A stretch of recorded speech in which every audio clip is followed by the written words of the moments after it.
जय हिंद प्यारे दोस्तों। आज के क्लासेस में हम लोग एक मास्टर क्लास लेके चल रहे हैं। मास्टर क्लास क्यों कर रहे हैं? क्योंकि आज के क्लासेस में डीवी से रिलेटेड जो भी समस्याएं हैं, फॉर्म भरते समय, डॉक्यूमेंट की इशू डेट को लेके, डोमिसाइल कब का होगा, ऐसी जो जो छोटी समस्याएं, एक एक समस्याओं को डिटेल में बताया जाएगा। स्टार्ट से एंड तक बने रहिएगा। हर एक चीज़ को एकदम डिटेल में एनालिसिस करके बताया जा रहा है। तो उम्मीद है कि आज की क्लास देखने के बाद कोई भी प्रॉब्लम आपको बिल्कुल नहीं आने वाली है। ठीक है, स्टेप बाय स्टेप देखते हैं। देखिए, सबसे पहले समझते हैं कि जो इसका पूरा फिगर है, जो ये एग्जाम का पूरा फिगर है, पहले उसको समझ लेते हैं। आप सबको पता है कि एग्जाम का या डीवी का जो डेट आया था वो 6 मार्च को आया था। 6 मार्च से स्टार्ट हो गया है, पोर्टल अभी चल रहा है। लेकिन लास्ट डेट क्या है? वो है 5 अप्रैल, यानी कि आपके पास 1 महीने का पर्याप्त समय है। आप सबको पता है कि डीवी अपलोड करने में बहुत लगता है, 10 मिनट लगता है। यानी आपके पास 1 महीने का पर्याप्त समय है, इसीलिए घबराइए मत, डिस्टर्ब मत करिए अपने आप को। स्टेप बाय स्टेप वर्क करेंगे, डिस्टर्ब नहीं होंगे। ठीक है। अगली बात ध्यान रखिएगा कि जो ऑफलाइन सोच रहे हैं कि अगर कोई एफिडेविट की इशू हो रही है, कोई इशू हो रही है, तो हम ऑफलाइन जाके आयोग इसके लिए कुछ काम करें। आयोग जा सकते हो, मना ही नहीं है, आयोग जा सकते हो, सचिव से मिल सकते हो, बाबू से मिल सकते हो, अपनी प्रॉब्लम का समाधान लेने के लिए प्रश्न पूछ सकते हो। लेकिन कोई भी एफिडेविट वहाँ पे नहीं जमा होगा, कोई भी डॉक्यूमेंट वहाँ पे नहीं जमा होगा, वहाँ मान्य नहीं है। यानी ऑनलाइन डीवी इस बार 100% ऑनलाइन डीवी है, जिसमें आपको कोई भी डॉक्यूमेंट मान्य नहीं होगा। एक छोटा सा टिप्स देता हूँ। पहली बात समझिए, थोड़ा सर्वर इशू कर रहा है, रह रहा है सर्वर इशू कर रहा है। अभी फिट हो गया है, कल कुछ इशू किया था, अभी सर्वर सही चल रहा है।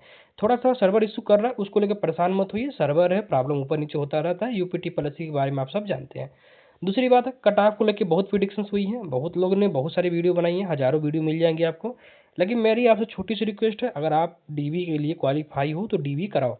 डीवी कराने से कम आपके सारे डॉक्यूमेंट आपके पास हो जाएंगे। सेकंड, आप जब डीवी कराओगे तो अगर मान लो कट ऑफ कम ही गया तो आप सेलेक्टेड हो जाओगे, तो आप अपने साथ रिस्क लेने से अच्छा डीवी करा लो। फ्री की डीवी हो रही है, 100 रुपये साइबर कैफे में जमा करके अपना सारा डॉक्यूमेंट अपलोड करने में क्या दिक्कत है? इससे पहले दिक्कत था लखनऊ जाना था।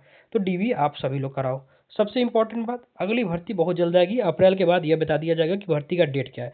अप्रैल तक वेट करिए, उसके पहले अभी अपडेट नहीं बता सकते हैं, क्योंकि आयोग ने कहा है अप्रैल तक वो उसी को काम कर रहा है जो पुरानी भर्तियां थी। जितनी भी पुरानी भर्तियां हैं उन सबको निपटाने में लगा है, बहुत तेज एग्जाम करा रहा है। अभी आयोग ने कैलेंडर दिया था, कैलेंडर पे भी वीडियो बनाया गया था। तो आयोग हर एक काम वही कर रहा है जो उसको पिछली भर्तियां थी। चलिए टॉपिक पे वापस आते हैं। सबसे इम्पॉर्टेंट जो चीज़ है कि डॉक्यूमेंट क्या क्या लग रहा है, एक एक चीज़ को समझते हैं।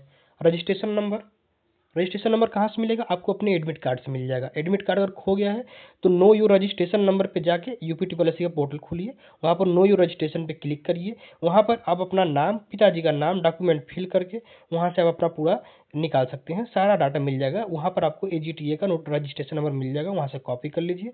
फिर से अगर अकाउंट में लॉगिन करिए, रजिस्ट्रेशन नंबर डालिए और उसके बाद ओटीपी से वेरीफाई करिए, आपका काम हो जाएगा। सेकेंड, जो फोटो की बात है, चलो फोटो पे आते हैं। फोटो में क्या है कि 50 से 100%, 50 से 100%, एक मिनट रुक जाओ।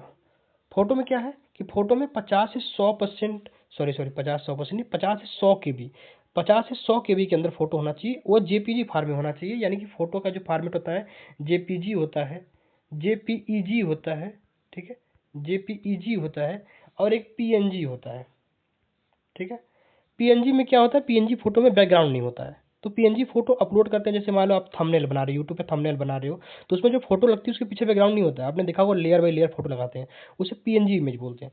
तो आपको कैसे लगाना है? आपको जेपीजी या जेपीईजी में ही लगाना है, बाकी पीडीएफ, पीएनजी, एचटीएमएल, क्यूटेक्स किसी भी और में ऑप्शन में नहीं लगाने हैं। ठीक है, ये बात आप सब समझ गए होंगे। अगली बात है, फोटो कैसा होना चाहिए? पीछे उसके वाइट बैकग्राउंड होना चाहिए। वाइट बैकग्राउंड का मतलब होता है एक क्लीन बैकग्राउंड होना चाहिए, कोई भी उसमें कुछ डिस्टर्बेंस नहीं होना चाहिए। 75 से 80% फोटो में आपके चेहरे का भाग होना चाहिए, उसके नीचे का भाग 10 से 20% ही होना चाहिए, ध्यान रखिएगा। अगली बात है, फोटो एकदम फ्रेश और न्यू होना चाहिए, यानी अभी की आप अपने फोटो निकाल के उसको लगाएंगे। यानी कि आप सोचें कि एजीटीए की जो डीवी जो एडमिट कार्ड पे फोटो है या पेट में जो फोटो, उससे मतलब नहीं है। अभी फोटो आप जो वो फोटो रहेगा उससे ही मैच कराया जाएगा, ये बात नहीं है। लेकिन अभी आप जो फोटो लगाएंगे वो नवीनतम फोटो होना चाहिए। ठीक है। अगला 10 और 12 का जो बहुत इशू है, इस पर मैं थोड़ा डिटेल में बताता हूँ, ध्यान सुनिएगा। पहली 10 की बात करते हैं। देखो, एक होता है मार्कशीट, एक होता है सनद। यह उनको मिलता था जो 2012 से पहले के पास आउट बच्चे होंगे, उन सबको मिलता था मार्कशीट, सनद। उनके 2 होते थे। आपको क्या करना है, तो आपके अगर 2 हैं तो आपको दोनों को स्कैन करना है, एक पीडीएफ बनाना है, ऊपर मार्कशीट रखना है, नीचे सनद रखना है, उसको अपलोड करना है। ठीक है, ये समझ गया। 12 वालों के लिए भी इसी तरह था। जो क्लास 12 में हैं, जो 2012 से पहले पास आउट हुए थे, उनको भी मार्कशीट और सनद मिलता था। वो अभी दोनों स्कैन करेंगे, उसके बाद उनका पीडीएफ बनाएंगे, उसको अपलोड करेंगे। ये हो गया क्लास 10 और 12। चलो अगली विशेष न्यूज, जो एग्रीकल्चर से बच्चे क्लास 12 पास आउट किए हैं, तो आप 11 प्लस 12 दोनों की मार्कशीट लगाओगे। फिर से बता दे रहा हूँ, आप क्लास 11 क्लास 12 दोनों की मार्कशीट लगाओगे। क्लास 12 की मार्कशीट को ऊपर रखोगे, उसके नीचे 11 की मार्कशीट रखोगे। एकदम वीडियो स्टेप बाय स्टेप देखो, कोई कमेंटबाजी करने की जरूरत नहीं पड़ेगी। एकदम एकदम सारे क्वेश्चन में समझा रहा हूँ डिटेल में। थोड़ा वीडियो लंबी जाएगी, लेकिन धीरे धीरे एक एक पॉइंट को समझाता हूँ, ताकि आप एकदम टेंशन फ्री हो जाओ, यहाँ वहाँ वीडियो देखने की जरूरत ना पड़े। ठीक है, क्लास 11 टू क्लास 12 दोनों काम हो गया। चलो अगला हो सीबीएसई बोर्ड, यूपी बोर्ड। जो यूपी बोर्ड से भाई बंधु पास आउट होंगे, आप सबको पता है कि यूपी बोर्ड का जो मार्कशीट मिलता है उसमें प्राप्तांक और पूर्णांक, ठीक है, यानी आप कितने मार्क्स पाए हो और कितने में पाए हो, ये मार्क्स लिखा रहता है, आपका परसेंटेज आराम से बन जाएगा। लेकिन जो सीजीपीए वाले हैं उनका क्या होगा, तो उनका जो सीजीपीए है उनमें देखो 2 गुणा होता है। एक होता है 9.5 से होता है, ठीक है, और एक होता है 10 से मल्टीप्लाई होता है। आप दोनों में से कोई एक गुणा करिए। आपके डिग्री पे लिखा होता है, फिर भी मैं बता दूं, आपके डिग्री पे लिखा होता है, मार्कशीट पे लिखा रहता है कि आपको कितने से मल्टीप्लाई करके आपको ये चेंज करना है। लेकिन अगर आपको नहीं मिल रहा है चेंज करने वाला ऑप्शन, तो आप 10 से ही मल्टीप्लाई करेंगे या 9.5 से मल्टीप्लाई करके मार्क्स लिख देंगे, कोई इशू नहीं होने वाला है। परेशान इसको लेके मत होइए, ठीक है, परसेंटेज में चेंज हो जाएगा। चलिए अगला समझते हैं। उसके बाद क्लास 11-10 हो गया, आगे समझते हैं। उसके बाद बीएससी की डिग्री। अब इसमें देखो 3 में प्रॉब्लम बताता हूँ, ध्यान समझना। 3 प्रॉब्लम क्या है, देखो पहला प्रॉब्लम क्या है, जो सेमेस्टर वाइज बच्चे पास आउट किए हुए हैं, सेमेस्टर वाइज जो पास आउट किए हुए हैं उनकी प्रॉब्लम सुनो। उनकी सबसे बड़ी प्रॉब्लम सेमेस्टर वाइज बच्चों की क्या है कि उनका मतलब 8 सेमेस्टर, एक ट्रांसक्रिप्ट, एक डिग्री, मतलब उनकी इतनी बड़ी लंबी फाइल हो जा रही है कि कुछ उनको समझ में नहीं आ रहा कि वो करें तो करें क्या। देखो अभी तक तो आयोग में एक लड़का गया था, बात उससे हुई हमारी, लेकिन जो उसने बताया मैं आपको बता रहा हूँ, लेकिन मैं इससे खुद ही श्योर नहीं हूँ। उसने कहा कि आयोग ने कहा कि ट्रांसक्रिप्ट लगा दीजिए प्लस में डिग्री लगा दीजिए, आप ये दोनों अपलोड कर दीजिए, आपका काम हो जाएगा। देखो जो उस लड़के ने कहा मैं वो बता रहा हूँ, मैं फिर अपडेट कर रहा हूँ। लेकिन मेरे हिसाब से तो आपको आपके पूरे जितने भी मार्कशीट्स हैं, 8 के 8 मार्कशीट्स हैं प्लस में डिग्री, आप ये दोनों आप 9 यूज करिए, ट्रांसक्रिप्ट मत लगाइए। फिर ट्रांसक्रिप्ट लगाने की जरूरत नहीं होती, क्योंकि ट्रांसक्रिप्ट में क्या होता है कि आपके 8 मार्क्स जो सेमेस्टर है उनके डाटा लिखे रहते हैं। तो या तो आप ट्रांसक्रिप्ट प्लस डिग्री यूज कर लो, अगर आप मर्ज करने के बाद आपकी पीडीएफ बड़ी हो जा रही है, नहीं ला पा रही है, तो आप ट्रांसक्रिप्ट प्लस डिग्री यूज कर लो, या फिर 8 सेमेस्टर प्लस डिग्री यूज करो, तो उसमें ट्रांसक्रिप्ट यूज मत करो। ठीक है, ये मेरी बात समझ लेना आप लोग। चलो ये ध्यान रखना, लगाना कैसे है, अपने डिग्री लगानी है, उसके बाद आपका 4th यानी कि 8वां और 7वां सेमेस्टर, उसके बाद 3, उसके बाद 2 और उसके बाद 1, इस तरह से लगाने हैं। ठीक है, इस तरह से लगाने हैं, और सबको एक और सीक्वेंस में ही लगाना है, डिस्केंडिंग ऑर्डर में होते हुए लगाना है। सबसे ऊपर डिग्री ही रखनी है, याद रखना। सेकेंड, दूसरी प्रॉब्लम क्या है, अभी कल की बात बता रहा हूँ। जो बच्चे 2022 से पहले के पास आउट है, उनका विद्यापीठ में, जो बच्चे विद्यापीठ से रिलेटेड किए हुए हैं, महात्मा गांधी काशी विद्यापीठ यूनिवर्सिटी MGKVP से, तो उनका अभी कल एक मैसेज आया कि उनको डिग्री नहीं मिला। वहाँ पर कहा गया कि डिग्री 1 महीने बाद मिलेगा, उनके पास भी डिग्री उनका नहीं था, छपा नहीं था, प्रिंट नहीं होता। तो उस केस में क्या करोगे, उस केस में देखो 2 का ऑप्शन है। पहला ऑप्शन यह होता है और दूसरा ऑप्शन ये होता है। पहला ऑप्शन ये है कि आप प्रोविजनल डिग्री लगाओ, वहाँ प्रोविजनल डिग्री आपको तुरंत मिल जाएगी। आप जैसे अप्लाई ऑनलाइन करोगे, पैसे कटाओगे, आपको प्रोविजनल डिग्री तुरंत दे देंगे। या तो आप प्रोविजनल डिग्री यूज कर लो, या दूसरा ऑप्शन है अपने डिजी लॉकर में, डिजी लॉकर से आप डिग्री ले लो। डिजी लॉकर के लिए अभी यूपीटीपीएससी ने कुछ नहीं कहा है, इसलिए मैं इस पर कुछ ज़्यादा नहीं कहूँगा। बट डिजी लॉकर का एक कहानी और समझो कि यूपी कांस्टेबल की जब डॉक्यूमेंट वेरिफिकेशन चल रही थी, तो उसमें डिजी लॉकर का जो डिग्री था उसको मान्य किया था। क्यों मान किया था, क्योंकि उनका कहना था कि डिजी लॉकर से वेरीफाई जो डिग्री है वह गवर्नमेंट की ही बनाई वेबसाइट है, गवर्नमेंट का ही बनाया ऐप है, तो उसमें जो डिग्री है गवर्नमेंट उसे वेरीफाई करके रखती है, तो वह डिग्री 100% मान्य होती है। तो यूपीटीपीएससी में भी ये मान्य होनी चाहिए। लेकिन अगर आप डिजी लॉकर वाला लगाना, तो एक काम करना, एक एफिडेविट साथ में जरूर डाल देना कि आपने ये डिग्री बनवाई है, क्योंकि हमारा ये डिग्री नहीं मिल पाया है, इसलिए हम ये एफिडेविट लगा रहे हैं, उसमें साफ साफ लिख देना। ठीक है, 2 प्रॉब्लम हो गया। तीसरा प्रॉब्लम है कि जो एनुअल वाले बच्चे थे, जो एनुअल वाले बच्चे हैं, तो उनको वो कैसे अपलोड करेंगे, तो वह क्या करेंगे, सबसे पहले डिग्री रखेंगे, उसके बाद 4th ईयर, फिर 3rd ईयर, फिर 2nd ईयर, फिर फर्स्ट ईयर, मतलब उनकी 5 होनी चाहिए। अगर आप किसी साल कोरोना में अगर पास आउट हुए होंगे तो आपकी 2 डिग्री एक ही में मर्ज करके मिली थी कुछ लोग का, तो आप कोई दिक्कत नहीं, आपके पास 3 डिग्री 3 मार्कशीट होंगी, 3 मार्कशीट प्लस 1 डिग्री अपलोड कर दीजिएगा। ठीक है, चलिए आगे समझते हैं निवास को लेकर। चलो अब निवास का समझो। निवास का पहले ये बात 2 केस समझो। पहला केस यह है कि जो भी बच्चा जनरल से अप्लाई किया है उसका निवास नहीं लगेगा। आप लोग पहले तो इसी से परेशान मत हो, कई सारे मैसेज आए कि सर मेरे में निवास डोमिसाइल का ऑप्शन नहीं ओपन हो रहा है। अगर आप जनरल से कैटेगरी से बिलोंग करते हो तो आपको रिजर्वेशन नहीं लेना है। निवास प्रमाण पत्र उनको दिया जाता है या उनका उपयोग होता है जो ओबीसी, एससी, एसटी और ईडब्ल्यूएस से होते हैं। यानी कि आप उत्तर प्रदेश के निवासी हो और आप उत्तर प्रदेश के रिजर्वेशन में बिलोंग करते हो, आपको रिजर्वेशन चाहिए। लेकिन आप जनरल से तो आपको रिजर्वेशन तो मिलेगा ही नहीं ना, तो आपको डोमिसाइल लगाओ मत लगाओ क्या मतलब है। तो जो जनरल से उनका डोमिसाइल नहीं लग रहा है। सेकंड बात ये है कि जो बाकी वाले हैं उनका डोमिसाइल चाहे नया लगाओ या पुराना लगाओ। अगर पुराना है लगाओ, अच्छी बात है, कोई दिक्कत नहीं है। लेकिन अगर आप नया भी लगा रहे हो कोई दिक्कत नहीं है, कोई इशू नहीं है। ठीक है, ये साफ साफ मैं बता रहा हूँ, क्लियर ये है। चलो अगला ईडब्ल्यूएस का लेकर देखो, जाति प्रमाण पत्र पे एक चीज मेंशन हमेशा होता है, डेट।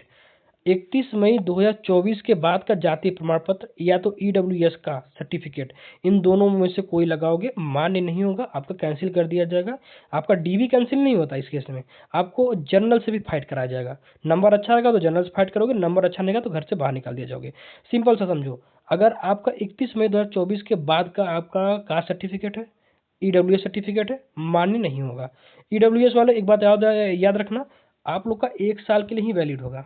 ठीक है, आपका 1 साल के लिए ही वैलिड होता है। तो अगर 1 साल के लिए वैलिड होता है तो इसका मतलब यह सिंपल है कि आपका 31 मई 2024 के बाद का नहीं होना चाहिए और 31 मई 2023 के पहले का भी नहीं होना चाहिए। मेरी बात समझ रहे हो ना मैं क्या कहना चाह रहा हूँ। तो आप वो 1 साल के लिए वैलिड हो। लेकिन जो बाकी कैटेगरी वाले हैं, एससी, एसटी, ओबीसी, उनका जाति कोई मतलब नहीं है। आपका 5 साल पुराना है तभी कोई दिक्कत नहीं है। ठीक है, चलो आगे देखते हैं। अगला समझो, आधार कार्ड या माता पिता के डॉक्यूमेंट्स अपलोड नहीं होंगे। ठीक है, लेकिन एक बात ध्यान रखना, आधार कार्ड में जो नाम है उससे मैचिंग तो होगी। जब डॉक्यूमेंट वेरिफिकेशन में स्कैनिंग का काम होगा तो उसमें मैच तो कराया जाएगा। तो आधार कार्ड के नाम, हाई स्कूल के नाम और डिग्री के नाम और मार्कशीट के नाम, इन सब में कहीं पर भी स्पेस, कहीं पर भी मिसमैच, कहीं पर मी स्पेलिंग, ये सब इशू है। चुपचाप एफिडेविट लगा दो, एफिडेविट का ऑप्शन है तो लगा दो, बाद में माइंड पे टेंशन मत लो। देखो स्पेस होने से कोई दिक्कत नहीं है, लेकिन मेरे हिसाब से एफिडेविट लगा दो। अगर चाहो आप तो लगा सकते हो, ताकि आपके डीवी में कोई टेंशन न हो और आपका भी मन शांत रहे। आगे टेक्निकल स्कैनिंग रूल, सबसे बड़ी गलतियां से बचे।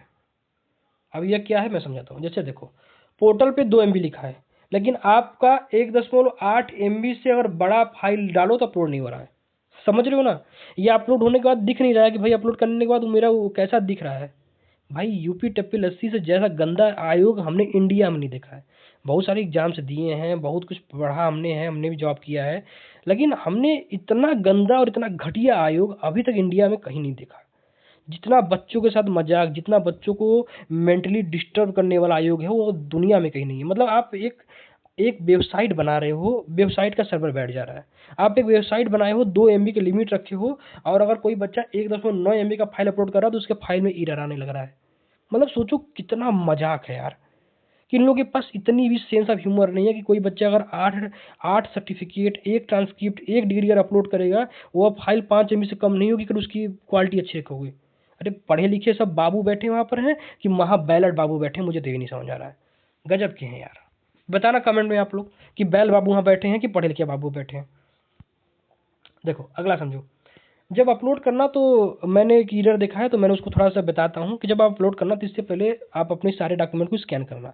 स्कैन करने के बाद सारे फाइल पर, जैसे मान लो क्लास 10 की है तो क्लास 10 कैसे, क्लास 10 की तो इसके डाट लगा देना और लिख देना class 10th marksheet PDF, class 12 marksheet PDF, class 12th degree PDF, graduation degree PDF, graduation certificate PDF। इससे जानते हो क्या होगा, इससे अपलोड करते समय इसमें का उसमें अपलोड नहीं करोगे।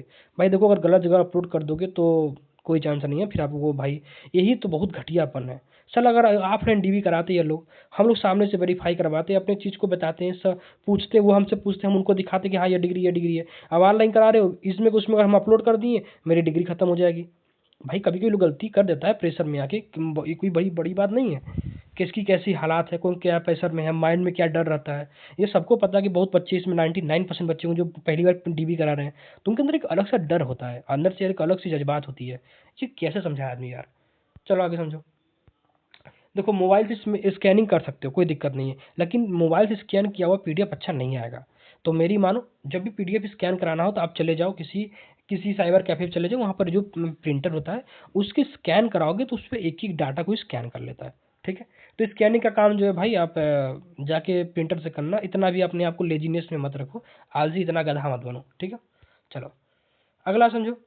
जब भी अपलोड कर लो तो व्यू बटन ओपन करो, इसमें गलती मत करना। जब भी अपलोड कर लो तो व्यू बटन को ओपन करो, उससे आपको क्लियर मिल जाएगा।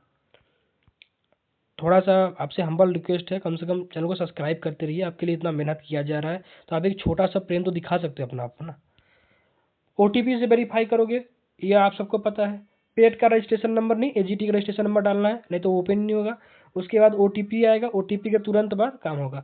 अगर कोई दिक्कत है, सर्वर इशू होगा, तो वो एरर दिखाएगा 404 करके। इससे परेशान मत होइएगा, पोर्टल कुछ देर के बाद फिर ऑटोमेटिक आपका काम शुरू कर देगा। उसके बाद अगला प्रॉब्लम समझो, कुछ लोग का नाम हिंदी में गलत लिखा है, तो यहाँ से आप अपने नाम को एडिट कर लेना। ठीक है, वहाँ पर एडिट का ऑप्शन आ रहा है, अपने यहाँ पे हिंदी में जो नाम लिखी हो उसमें एडिट का ऑप्शन आ रहा है। आपके आधार कार्ड में और आपके हाई स्कूल में जो हिंदी में नाम लिखा होगा उससे मैच होना चाहिए। तो यहाँ पर वही काम करना कि यहाँ पर हिंदी में नाम को सही कर लेना। ठीक है, ध्यान रखना।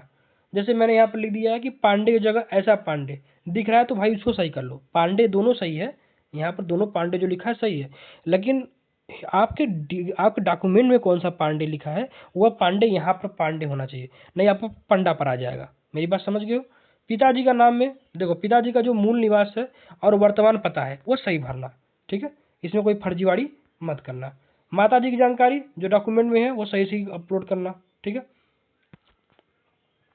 फोटो अपलोड करने के लिए आप सबको पता है यहाँ पर फोटो कितना अपलोड करना है। अगला आते हैं, देखो शैक्षिक योग्यता में क्या है कि बीएससी एग्रीकल्चर ऑल सब्जेक्ट भर के काम खत्म, आपको पूरे डिग्री सब्जेक्ट का नाम नहीं लिखना है। इशू डेट ये रख देना।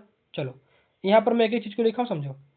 आपकी मार्कशीट और डिग्री सबसे पहले नीचे जो तारीख छपी होती है उसे यूज करना है। तो कौन सा इशू डेट यूज करना है, जो आपकी मार्कशीट 4th ईयर में पास होने के बाद, यानी 8वां सेमेस्टर पास होने के बाद जो मार्कशीट आई थी उस पर जो डेट है वह डेट यहाँ पर डालना है। सब्जेक्ट में बहुत सा सब्जेक्ट नाम मत लिखो, बस बीएससी एग्रीकल्चर ऑल सब्जेक्ट लिख के काम खत्म। जो ग्रेड वाले हो, सीजीपीए वाले हो, आप सब लोग याद रखो, आप 10 से मल्टीप्लाई करके अपना निकाल लो। ठीक है, 10 से मल्टीप्लाई करके अपना निकाल लो, सबसे सिंपल सा बात है। 9.5 होता है, कहीं पर 10 होता है, आप 10 से मल्टीप्लाई करके निकाल लो। रोल नंबर में दोनों में से कुछ भी एक भर सकते हो। ठीक है, या तो रोल नंबर भरो या इनरोलमेंट नंबर भरो, दोनों में से कोई एक भरो। मेरे हिसाब से मांगो तो मैं इनरोलमेंट नंबर को प्रीफर करता हूँ, क्योंकि इनरोलमेंट नंबर जो होता है यूनिक होता है, रोल नंबर भी यूनिक है, बट इनरोलमेंट नंबर भर सकते हो। यहाँ पर समझ गए, आगे देखते हैं। चलो कैसे क्या करना है। अपलोड करते समय आपने मार्कशीट 10वीं की ले लो या 12वीं की, दोनों में से एक ही होता है, दो मतलब दोनों एक ही प्रोसेस है। आप मार्कशीट ले लो, आपका सनद, सनद जिसको मिला था पहले सनद ले लो, इन दोनों को मर्ज कर लो, फिर एक पीडीएफ बना लो। पीडीएफ 1.8 MB से कम रखो, 1.7 MB तक ही रखना। अब बना लो, अपलोड कर दो। ठीक है, अलग अलग अपलोड करने की गलती मत करना, नहीं तो फंस जाओगे। ठीक है, आगे बीएससी एग्रीकल्चर का बता दिए हैं कैसे करना है। सबसे ऊपर डिग्री रखना, डिग्री नहीं है तो प्रोविजनल डिग्री रखना, दोनों मान्य होता है, इसमें खड़ा मत। देखो मैंने 3 ऑप्शन क्या बताया, या तो डिग्री, या तो प्रोविजनल डिग्री, या डिजी लॉकर डिग्री। बस डिजी लॉकर का और प्रोविजनल का, अगर दोनों में से कोई एक लगाओ तो एफिडेविट जरूर लगाना। एफिडेविट ये बताना कि हमारी डिग्री भी प्रिंट होकर नहीं आई है, यूनिवर्सिटी ने हमें समय मांगा है तो हम अभी ये लगा रहे हैं, बाद में जब हमारी डिग्री आएगी तो हम उसको जमा कर देंगे आपके पास, क्योंकि प्रोविजनल डिग्री का मान 6 महीने के लिए होता है, आप सबको पता होगा। एफिडेविट लगा रहे हो, और सॉरी डिजी लॉकर लगा रहे हो तो हमेशा मान्य होता है। बस एफिडेविट में ये लिखो कि अभी हमारी डिग्री प्रिंट होकर नहीं आई, इसलिए हम यह डिजी लॉकर से वेरीफाइड डिग्री को लगा रहे हैं, काम खत्म हुआ। फिर उसके बाद अपना मार्कशीट कैसे अपलोड करना है आप सबको पता है, अभी ऊपर आगे मैंने बता दिया, यहाँ से फिर से देख लो। इसकी भी साइज कंप्रेस करने के बाद 1.8 MB से छोटा ही रखना, 1.8 MB ज़्यादा बड़ा मत करना। चलो अब आ जाओ जाति और ईडब्ल्यूएस के नियम। चलो क्या कह रहा है, पहली बात तो देखो, जो जनरल वाले हैं वह परेशान मत हो, उनका निवास का ऑप्शन नहीं खुलेगा, तो आप लोग परेशान मत हो। मेरी बात समझ गए, जो जनरल वाले हो आप लोग परेशान मत हो, आप लोग का ऑप्शन खुलेगा ही नहीं, तो आप लोग परेशानी क्यों हो रहे हो। दूसरा ओबीसी एससी एसटी, इसमें 2 चीज़ ध्यान रखना, या तो एसडीएम या तहसीलदार, दोनों में से कोई एक इशू करता है, उसका लिखना कि तहसीलदार ने दिया है, एसडीएम ने दिया है। दूसरा क्या लिखना, इशू डेट और सर्टिफिकेट नंबर ही सबसे मस्ट इम्पॉर्टेंट है। यह दोनों गलती करोगे एकदम लेने की देनी पड़ जाएगी, यह दोनों सही रखना, ठीक है। तीसरा ईडब्ल्यूएस कैंडिडेट, ठीक है, ईडब्ल्यूएस कैंडिडेट्स। तो सर्टिफिकेट में जो ईडब्ल्यूएस कैंडिडेट है, याद रखना कि 31 मई 2024 31 मई 2024 से पहले का आपका होना चाहिए भाई। आप लोग का देखो लिमिट है, आप 31 मई 2024 से पहले का आपका होना चाहिए, नहीं तो आपका मान्य नहीं होगा। पुराना या नया निवास, देखो आप आराम से नया निवास लगा सकते हो, अभी तक कोई उसमें डेट नहीं डाला है, नया निवास लगा सकते हो। लेकिन अगर पुराना निवास है तो आप यूज करो, कोई दिक्कत नहीं है, ठीक है। और अगर दोनों निवास रख लिए हो तो कोशिश करना कि आप दोनों लगा दो। एक बहुत प्रॉब्लम हुई है कास्ट और स्टेट का सर्टिफिकेट, बहुत लोगों ने कास्ट और स्टेट दोनों का बना रखा था अपना जाति प्रमाण पत्र, दोनों में से परेशान है कौन यूज करे। अगर आप सेंट्रल का यूज कर रहे हो, अगर आप सेंट्रल का जाति प्रमाण पत्र यूज कर रहे हो, एफिडेविट लगा के आपको बताना पड़ेगा कि आपका सेंट्रल लगा दिए लेकिन हम स्टेट में भी इसी जाति में बिलोंग करते हैं, एक एफिडेविट बनवाना। अगर आप स्टेट का लगा रहे हो तो दिक्कत नहीं है, लेकिन सेंट्रल लगा रहे हो तो एफिडेविट जरूर लगाना, क्योंकि यह सेंट्रल एग्जाम नहीं है, स्टेट एग्जाम है, ठीक है। चलो, अगर आप यह एनसीसी वाला ऑप्शन कर रहे हो और आपके पास डॉक्यूमेंट है तो अपलोड करना, नहीं है तो कोई बात नहीं। सरकारी कर्मचारी की प्रॉब्लम समझो। सरकारी जो कर्मचारी उनकी क्या प्रॉब्लम है, समस्या क्या है। जो छात्र पहले से सरकारी नौकरी में है और उन्होंने यस सेलेक्ट किया है, उनका फॉर्म आगे नहीं बढ़ रहा है, उसी स्टेप पे रुक जा रहा है, तो देखो करना क्या है। ये आपकी गलती नहीं है, आयोग की गलती है, तो पैनिक मत करिए, कुछ दिन प्रतीक्षा करिए। आयोग इस जो प्रॉब्लम है उसको फिक्स करेगा, क्योंकि यह प्रॉब्लम कई सारे बच्चों के साथ हुआ है। कई सारे लोगों ने आयोग में कंप्लेन किया है कि हम लोग जब यस कर रहे हैं तो हमारा आगे बढ़ ही नहीं रहा है, शायद आयोग ने इस सेटअप को किया ही नहीं था। तो अगर कोई सर्वर इशू होगा तो 2-4 दिन रुक जाओ, 5-6 दिन रुक जाओ, उसके बाद अगर नहीं खुलता है तो आप नो करके आगे फॉर्म भर दो फिर, ठीक है। ये आपकी प्रॉब्लम नहीं है, तो इसकी वजह से बाहर नहीं किए जाओगे। अब सबसे बड़ा इशू एफिडेविट का। हमको लगता है कि 80% लोगों का एफिडेविट लग रहा है, किसी को कोई प्रॉब्लम है, कोई ना कोई प्रॉब्लम सब झेल रहा है। हमने भी काफ़ी लोगों को एफिडेविट के बारे में बताया, तो हमको भी लग रहा है एफिडेविट बहुत प्रॉब्लम है। तो उस विषय में क्या करा जाए, पहला समझो, नाम की स्पेलिंग पूरी तरह से गलत है, पिताजी का नाम, डेट ऑफ बर्थ, ये सब मिसमैच है, एफिडेविट लगाओ। लेकिन कोई स्पेस इशू है, ठीक है, कुमार कुमारी, पांडे पांड्या, ये सब स्पेलिंग है, तो इन सब छोटे छोटे चीज़ के लिए एफिडेविट नहीं लगाई जाती है। एफिडेविट में यह होता है, जैसे मान के चलो कि किसी का नाम राहुल है और वहाँ पर लिखा हुआ है राज, तो ऐसा अगर लिखा हुआ है तो यह एफिडेविट लगाने अनिवार्य है। लेकिन कहीं मान के चलो कि आपका पांडे है, PANDEY लिखा है, लेकिन वहाँ पर PANDE लिखा है, तो ये कोई बहुत बड़ा इशू नहीं है, एफिडेविट लगा सकते हो, आपकी मर्जी, लेकिन ये इशू में नहीं गिनाता है। नाम में थोड़ा स्पेस पड़ गया है, वो भी दिक्कत नहीं होती है।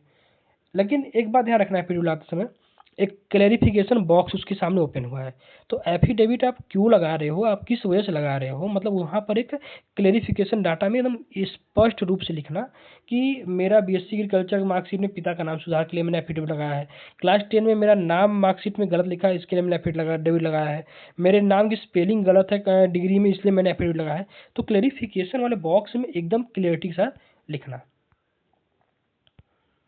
यहाँ तक समझ गए होगे। 4 चीज़ समझो, इम्पॉर्टेंट। पहला, साइबर कैफे वालों पर विश्वास आंख मूंद के मत करो। साइबर कैफे वालों पर विश्वास आंख मूंद के मत करो। जाली डॉक्यूमेंट मत लगाना, नहीं बैठ के बहुत रोओगे, बता दे रहा हूँ, जाली डॉक्यूमेंट यूज मत करना। अंतिम दिन का इंतजार मत करो, 25 मार्च से पहले सबका डीवी का फॉर्म भर जाना चाहिए। यह तुम सब लोग को एकदम हिदायतली बता रहा हूँ, 25 मार्च से पहले भर लो। सर्वर का कोई भरोसा नहीं है भाई, 25 मार्च से पहले भर लो।